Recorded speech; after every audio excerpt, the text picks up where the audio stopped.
Welcome to Generation Dragons, episode 51. Look, Steve and I are live together again. Together in the sand. Together again. Cheers, my friend. Cheers. Good to see you in person. You as well. You as well. Everything is open, as you were saying. Yeah, everything is open. So, Steve, as we talk about everything being open, we did our Halo conversation. Halo 2 episode 2 came out later this past week. Mm-hmm. The big PlayStation news. Yep. PlayStation Plus Extra and Premium and all the ridiculous naming convention they I know, I was looking at the breakdown and I'm like, yeah, I'll just wait till I get my PS5 because then I'll be doing it. So, before we get into what we were going to talk about, I wanted to touch base on that one first. So, I'm not a big PlayStation guy. Like, I like PlayStation. I prefer Xbox. As you know, you can see my stuff right there with you, man. And Nintendo, and obviously Sega.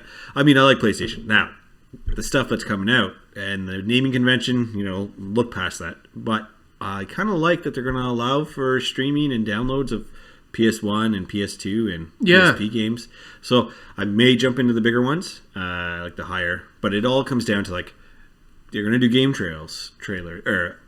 So like how long? Is it new games? Is it brand new games? Like day one release, the game trials, does your save data come over? All that cool stuff. I know the details are coming. But yeah, I'm looking forward to see what happens there. Anywho. Yeah, and I was impressed with you, by the way. So I sent Clint a fake news for April Fools with PlayStation Xbox teaming up with limited capacity Game Pass on PlayStation Network. And he called it out right away. And I sent that to probably 10 of my friends-ish. And you're the only one that called it out. Almost everyone's like, really, how's this going to work? And all these weird questions. Even one friend's like, hey, can you call me on this and explain it? And I'm like, April 1st. He's like, yeah, it's weird that they announce it that day. And I'm like, oh. Just you got to think of the old, remember the old EGMs and Game Informers? And Game Parser too. Game Pro would do it. Oh, they'd always get me so good. All those. I'm like, what? Oh, I'm like, I know, right, it's April. I love reading the Game Parser from Game Informer. Yeah. So... Yeah, good stuff. Oh, talking about Game Informer. We're going to talk about our lives at EB now. Gamestop, formerly the EB. Good old EB Games, where we met, my friend. Yeah, where we met all those years ago. Well, I better calculate that math because it was the same time when I met my wife. Carry the 3 and 1 and then minus the 5. 2005, so 17 years ago, Steve. Jesus, how old are we getting? I know, right? 2005, 17 years ago. The fact that we could say we've known each other for near 20 years is crazy. Yeah. Like, I remember being, like, young and being like, when I'm in my 40s, life's going to be over. And I'm like, Jesus, I still have so much life left. I hope. But yes, the years, 17 years ago, we met at EB, and you were at EB much longer prior to us meeting at EB, right? So a couple of years at least. Yeah. So I started as an ASM out in Barhaven. Right. And then I got promoted pretty quickly to my own store on Innis Road when it was brand new, just opening. Yes. Awesome time. When everything's brand new and you get to like set how it works. Yeah. Learned a lot of lessons from staff, good staff, and also there was bad staff. But it was a lot of fun back then. But I thought we could do a show on this and our experiences, the good and bad, what you liked, what you didn't. I'll start with you. Your point of view, because I took you in as a co-op student. I remember you coming in there, and I liked you so much, I hired you. But yeah, what your impressions when you first went to? I've always went to the EB at Placer Lanes, right? And when it opened up on Innis Road, and you and I started to chat, and I was kind of, I think, the first time I went in, you guys had only been open for maybe a month, if that, right? Like the first time to go. Yeah, we did a soft opening too. It's not like it was heavily advertised. But that was it. And then I remember one of the first times I went in, I can't remember if it was as a co-op student or just randomly popping in. I think you randomly popped in because you used to talk, and we just talked game shit in the beginning. Yeah. And then Tim was there. O'Reilly, the old DM. DM, yeah. And his car wasn't starting, and I had to jump his car. Tim's now very high up within the... he was a great guy. He was really good to me, and I think you cemented your employment there. Like they don't really care who you hire. Yeah. But I'm pretty sure the conversation with me is like, yes, hire that guy. So it was going in, like it was nice to see, and it was in between consoles, right? Like the 360 hadn't released yet, or was releasing that November. Yeah, because we did the launch there for the 360. Yeah, and then the PS3, and then I think by the time the PS3 released, because it was quite a bit longer. Yeah, I was managing both. I think it was mine in Plus and Innis. Yeah, that was a year later. Yeah, and then the Wii came around at the same time. Yeah, yeah. I mean, working, doing the co-op stuff was great, and then you came to my ridiculous presentation where that was awesome. That picture still comes up on my feed once in a blue moon, and it's like literally because I had an assistant manager, Steve Bone, and we used to be called, and my last name Hamill, so we used to be called Team Hambone all the time. Yeah. But there's a picture, and I see like I'm fake pointing at some notes to you, and it's like Manager Steve tells Assistant Manager Steve to blah blah blah. It's just so funny to look back. Good stuff. Yeah, no, that was good stuff. And then you hired me on, and we kind of pushed in the love of video games. Mm-hmm. That has carried on. I did sidetracked a little bit. Ended up buying 2 more shelves for games because I'm running out of space. And Maddie's like, "Always, Daddy, games." I'm like, "Yes, Maddie, yes, I like video games. That's why." She's like, "Always games." I'm like, "It's an investment, okay? It's an investment." Anyways, yeah. So that was it. And then we did all the midnights and stuff like that, which was great. World of Warcraft, which was probably the biggest one. Did you do that video of that? Because I was at Plas for the WoW release, and I thought it was you that walked down the whole line outside Plas around the building. Oh, well, I did it. I was working at Innis. Okay. Yeah. And I can't remember if it was Crusades or it wasn't WoW. OG WoW was. It might have been the Lynch King or whatever. One of the first expansions. And it was one of the first times that they really promoted Midnights, right? At that time. Yeah. So, I remember doing that, and then it was just like, holy crap. But it was great. Again, it was great because it was like, all these people are there, and they love WoW. I hated WoW. I still hate WoW. I've never been online play games, especially pay to play, and I love the Halo launches and games I like because I would go after and play with the guys from work and that, and we got to look forward to it. But I remember when I saw that lineup, and I'm still at the cash serving table, and thinking, shit, I got to stay here for at least another hour and a half to clear that line or more, and I'm not even going home to play something I want to play after.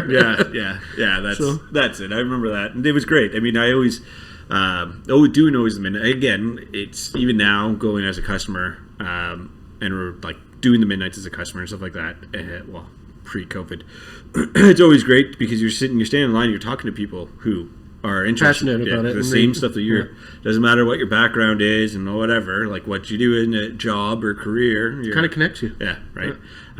It does connect you, right? It gives you common ground. Yeah, I mean, and then there's always the good stuff, the perks, the discount that we got, and I don't remember what it was now. Was 15%, it 10%? 15%? I thought it was 10, but maybe it was just enough to cover tax. Yeah, and it was a little bit more if you bought used or pre-played. Because you got the discount first, then the tax was thrown on, and then it made it cheaper. Yeah. So there was stuff like that, which was nice. Remember, we used to have not that I'm probably getting shit for this from corporate and that, but because I'm taking trades from them, but they were so big on trades. But as a staff, we used to say, talk to the staff first if you're going to trade in the game, and we'll just give you the cash for what the trade value is, because you're going to get that anyway. Yeah. But then you're getting the cash and giving someone else a better deal anyway.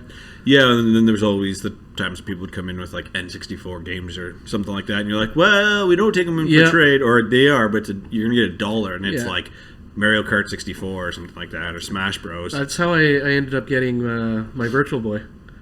Because it was a $0 trade. Yeah. And someone's like, I don't know what to do with it. I don't want it. And I'm like, I think I was in an ASM at the time, and then my manager is like, it's too good to let that go. And if you want to talk to him on the side, just take him outside of the store. So I kept that policy myself. Yeah. And so we went outside and made a deal outside of EB Games and that. But I hated that. How much $0 stuff they wouldn't take in anymore. And then now they want it like crazy. Yeah, well, that's it, right? And there's even the $0, the strategy guides and the magazines. Right. So one of the big things they do at EB Games, if they're getting rid of something like old magazines or strategy guides, like you said, we would zero them out and chuck them out, but we'd have to rip the covers off so no one would want them. But I got a lot of strategy guides like that just because it was garbage. And I'm like, I'm going to play that game. I don't care if it's missing the cover. Yeah, 100%. I mean, I remember grabbing a few that way too. And it's standees and stuff like that, which is a disappointment that they would throw that stuff out and not allow the staff to take it. Because I know that the whole idea is because they'd assume the staff is going to sell it. So I get that, but you get to know your staff and your customers, and you learn which ones you can trust and which ones are. Yeah. And so what I would do is like, I'm sorry, I can't give it to you, but garbage day is Thursday, and if it happens to be lying on the side of the bin, totally not destroy direct, and it disappears. You buy it. It's not my fault. Not my fault. Yeah. But that's it. I mean, I had a lot of good memories. There was a lot of at times we got to meet the reps and stuff like that from Nintendo and so. Yeah. I love the swag. Nintendo was really good with all of them. Actually, Xbox was by far the biggest proponent of giving us stuff for the staff and that. Yeah. But Sony, not so much. Nintendo was when they did it, it was always something really good. Yeah, but they didn't do it often. No. Sony really did give a lot of stuff, but it was never. No, but it was always like pens or like stuff like that, or like a headband or a bandana. Yeah, and that was it. I mean, and that's what really actually got me into marketing and stuff like that, because I was like, you know what did these people do to be these reps to go to these stores? I remember that. And that's what you want to do, and that's what pushed me into marketing. And I mean, it took me 10 years at my current job to get me into marketing, but I'm now in marketing, and we'll see where it goes from there.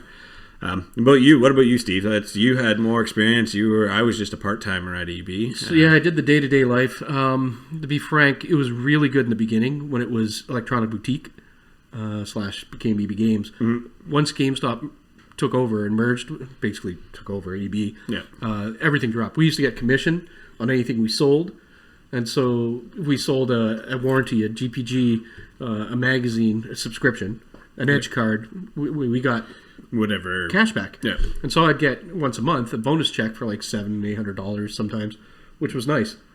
But then GameStop took it over and they got rid of all that. They capped the manager salaries. Right.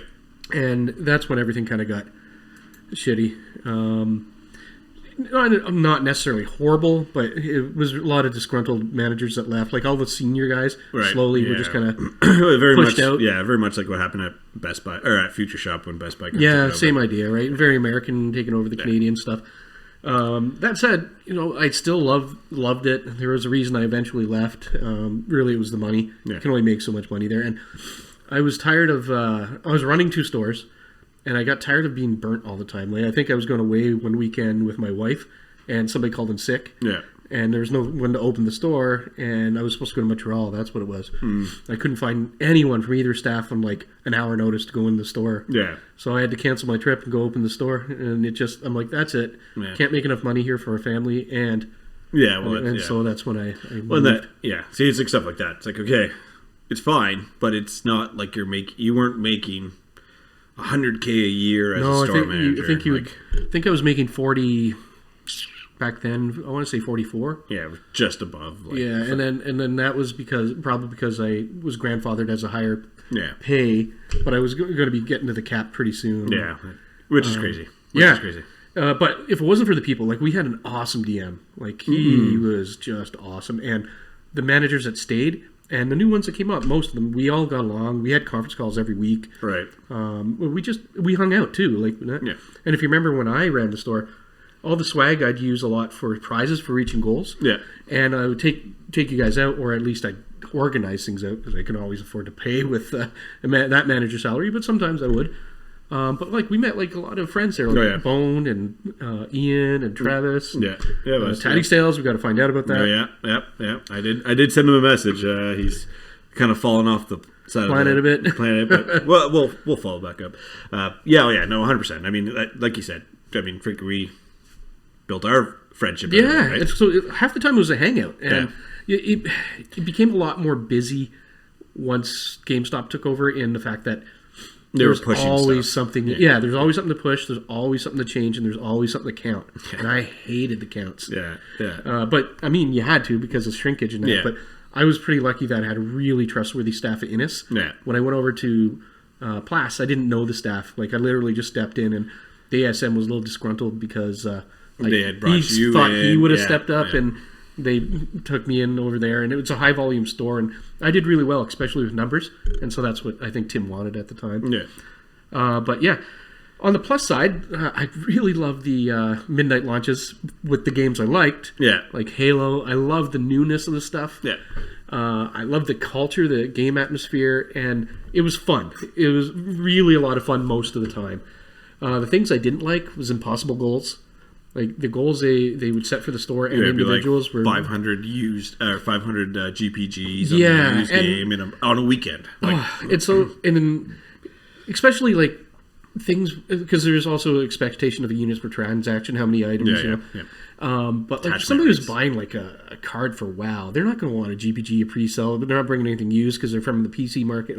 Yeah. You hated those ones because it was a hit to your numbers right away. Yeah. But you had to say like 5 things and every time. So that, I actually hear it because I don't remember, but it was GPG, Edge, pre-owned, pre-sell, and trades. You had to hit that like everything, and then And fries with that. Would you like fries with that? yeah, pretty much. One of the things that's always stuck with me, because Steve Bone and I always had this great sense of humor together, and he said there's a game we were promoting, and we had to answer the phone. Thank you for calling EB Games, home of Curious George. But he would always say, "Bye, Curious George," not on the phone. Yeah. But he said it so much, I remember picking up the phone without thinking. I'm like, "Thank you for calling EB Games, home of Bye, Curious George," and he just burst out laughing, dropping his stuff, and the person on the phone's like, "Excuse me, Bye, Curious George." I'm like, "Oh, sorry. Yeah, I mean, Curious George. He's very curious." I didn't know what else to say. Yeah, it would be like Ebb Games. Welcome to Ebb Games. Yeah, right. And then they'd have mystery callers and mystery shoppers, and right. And you get burned really easy with those. Well, I mean, with the mystery stuff, that's always like that. It's right. It's retail. That's what they do. Corporate wants to know what the retails are doing and all that fun stuff. Man, I just remember some stories. This was post me, and this would have been like, but I was hanging out. It was when Craig and Travis and Jordan, Ian, were all working with Bone, because Bone was the manager at the time. And those guys used to like could smoke darts. Yeah, clothes. So you know? I was privy to some of that because because I was a number pusher. Yeah. Steve was struggling. Yeah. And he asked if I could come and help out the store, and Yeah. he talked to Tim. He's like, "Yeah, hire that guy back." And I was the manager coming now as a part-time employee. Yeah. So I worked 1 or 2 nights a week in an evening, and that's in the beginning. I just pushed numbers like crazy. We did go up, but it turned into like, let's have beer. We shouldn't have beers in the back. Oh, who cares? We're having a beer in the back. I'm like, yeah. That's when I left. I'm like, I'm not a good influence anymore. Yeah, they'd have a big lipper and serving a customer. It was supposed to be just me and closing, and it would be like me, Ian, Travis, all hanging out. And Steve's like, "How come everyone's in the store still?" I'm like, "I don't know. They just like hanging out with me and helping me close, I guess." Oh yeah, good times. I mean, it's right now. Like even now, I'm a regular, obviously at GameStop. At GameStop on Ennis, and still have my customer number 17 or something like that badge of honor. But yeah, no, it's always good, and you can kind of feel the difference. But hey, I don't know. I haven't worked there. Maybe I'll pick up a Christmas shift here and there. I'll reach out and see if I can get a job there over Christmas. Part-time, just shits and giggles. Seasonal. Yeah. But yeah, no. I'm glad it's still around, and I'm glad there's still a video game store to go to. It's becoming more merchandising because of the nature of everything being online, but I'll hate to see it go if it ever does. Hey, if merchandising store is okay, I like being able to buy video game clothes, because when we worked at EB, you couldn't buy that stuff. No, it was few and far between. You got stuff, and it was usually promotional, so it was hit and miss. But now that's almost like their bread and butter. I'd say. Yeah. Well, that's it. And I mean, when we used to have a dress code. Now it seems like you can wear whatever the F you want. I forgot about that. Yeah, because you had to wear a dress shirt and khakis or whatever. Like business casual is what it was. Yeah. Oh my god. Yeah, but that was the early 2000s, so that made sense. Yeah, it's changed a lot, but I wouldn't take it away. I had a great experience there. I would work at EB Games again if it wasn't for the money. Yep. No, well, it was a fun. It's fun like we place. talked about. We've always wanted to open up a video game store. We would take what we learned from EB and throw it on top. Yeah, get rid of all the corporate BS of pushing things that don't make sense. That's the biggest thing I hated. Yeah. I hated having to push things that didn't make sense to sale. Like every sale's unique. Yeah. Some lady who's buying a Christmas gift for their grandson that has no idea about video games.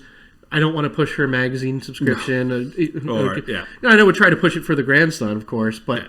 At sometimes, she has no idea what I'm talking about. Right. She'd come in and be asking for I don't know, just, I need this game. My grandson says he likes this. Yeah. What is it? Okay, is it this or this? That's the type of thing. Yeah, right? So. yeah. And so I felt like my shittiest sale I think I ever felt was when I sold somebody an N-Gage with like 8 games, knowing that it sucks, but... Wow.